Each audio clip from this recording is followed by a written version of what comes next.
final dos anos 60, a insatisfação dos moradores das regiões Norte e Oeste quase levou o Paraná a ser dividido em três. Quem viveu a história conta como o Estado conseguiu manter a unidade do território paranaense. Vamos acompanhar também os ciclos que movimentaram a economia e impulsionaram o desenvolvimento do nosso estado. No caminho dos tropeiros entre o Rio Grande do Sul e São Paulo, uma floresta de ervais nativos. O presente que os índios acreditavam ter sido dado pelo deus Tupã logo atraiu a cobiça dos forasteiros. Não demorou para o Paraná se tornar o maior produtor de erva mate do mundo, exportando para a Argentina, Uruguai e Paraguai. O primeiro grande ciclo econômico, que começou em Lombo de Moares, logo ganhou as carroças, os caminhões, os vagões de trem e os navios. A erva mate ergueu palacetes em Curitiba, fortaleceu a oligarquia da terra dos Pinheirais e foi fundamental para a emancipação política do Paraná, que até 1853 era província do estado de São Paulo. A erva mate e o extrativismo da madeira impulsionaram a construção da Estrada de Ferro, inaugurada em 1883, e a modernização do Porto de Paranaguá, em 1935. A partir daí, o mundo começa a descobrir o Paraná. O Brasil abre as portas para a imigração e os europeus e japoneses começam a desembarcar em massa no estado. Maltratados por duas grandes guerras, os imigrantes chegam cheios de esperança e com muita vontade de construir um futuro melhor. Meus bisavós vieram da Itália para cá porque estavam passando fome lá. Então vieram para cá e vieram com garra, com vontade de trabalhar, determinação, etc. Então todos os povos da época que construíram esse Paraná, era esse o espírito de fazer a coisa crescer, de produzir. O Paraná representou a esperança para grande parte dessas pessoas que aqui vieram fazer o seu projeto de vida. E elas vinham quase com uma expectativa muito forte de dar certo aqui. Em muito pouco tempo, a grande floresta de araucárias veio abaixo. No lugar dela começaram a brotar centenas, milhares, milhões de pés de café. E na trilha do Ouro Verde foram surgindo cidades e mais cidades.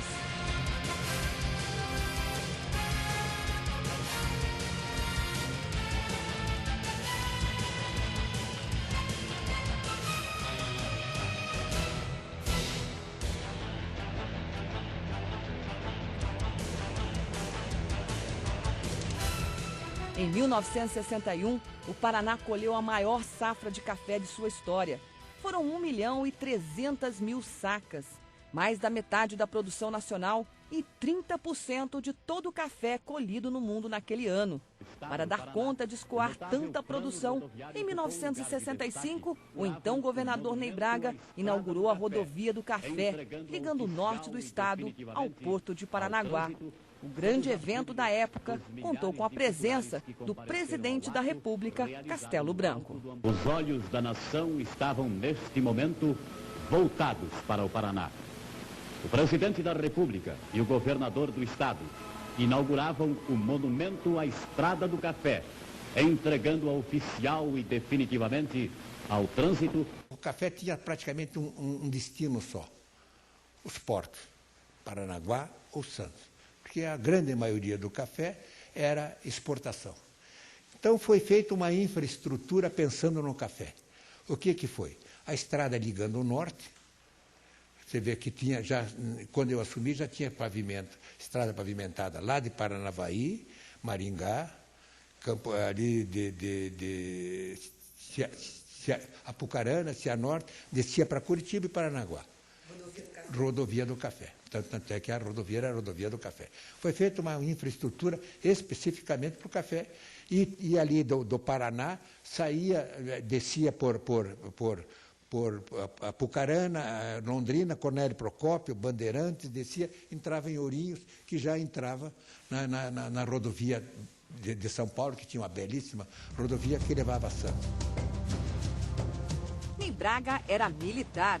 Um militar, diga-se de passagem, muito bem visto pelo alto comando do Exército.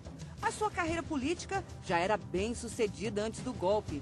Ele, que já havia sido prefeito de Curitiba pelo voto direto, conquistou em 1960 a eleição para o governo do estado. Foi uma campanha memorável. Unidos pela coligação PTN, PDC e UDN, Ney Braga e Jânio Quadros varreram os adversários numa dobradinha histórica.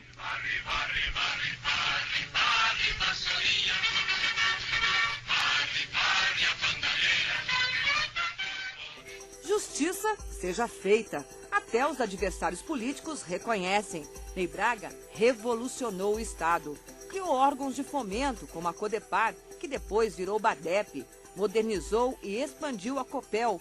Fundou a Sanepar e deu a largada para a Telepar. O governo de Ney Braga ajudou a diminuir as diferenças culturais do estado, que até os anos 60 correu sérios riscos de ser dividido em três. O Paraná tradicional ia até Guarapuava, parava por ali.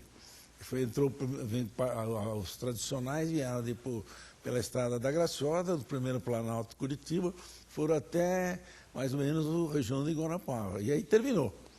Por baixo, é uma colonização diferente o Paraná.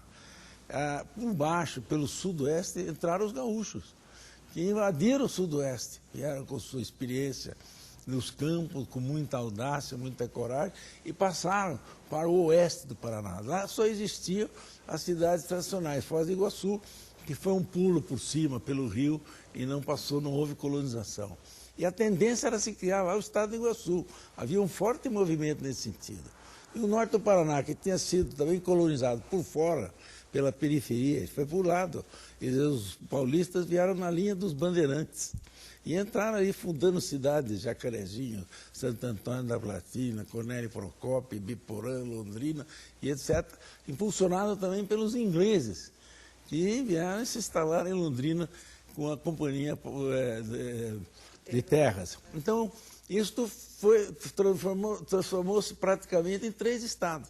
Qual é a luta nossa? Era atrair o norte, o oeste e o sudoeste do Paraná para o sul, para as atenções do sul, que ele nos aceitasse como os chefes de Estado. A capital teria que ser em Curitiba. O norte do Paraná queria se separar do sul porque dizia que era maltratado pelo sul. O oeste do Paraná queria se separar do resto do estado porque dizia que era maltratado pela capital, que não era deixado em abandono. A nossa capital, na verdade, era São Paulo, não era Curitiba. Aí, com a assunção do Ney Braga como governador do estado, ele percorreu o Paraná inteiro e uma das promessas dele era a integração do estado do Paraná. E aí ele realmente cumpriu, fez a rodovia, o asfalto chegar ao norte do Paraná e que passou Curitiba a ser a capital da região norte do Paraná. Foram também os fios da Copel que ajudaram nessa costura, porque a Copel que não atendia o Paraná, não atendia. No oeste e no sudeste não havia energia elétrica, nem em Curitiba não havia energia elétrica suficiente. Então os fios da Copel entraram fora até que, quando inaugurou-se a Capivari Cachoeira em 1969, foi inaugurado por mim, o Paraná se tornou independente da compra de energia elétrica, produzia energia elétrica suficiente. Depois nós fizemos a Telepar. Foi o maior sonho realizado pelos paranaenses. Nós tínhamos o melhor sistema de telefonia do país e interligávamos com facilidade extrema. Era só tirar o telefone do gancho, já sem auxílio de telefonista, para nos entender. No próximo bloco, vamos mostrar como o Paraná passou de uma economia agrícola para um estado industrial. O drama no campo com o fim do ciclo do café e a mudança que transformou o perfil da economia paranaense. Voltamos em instantes.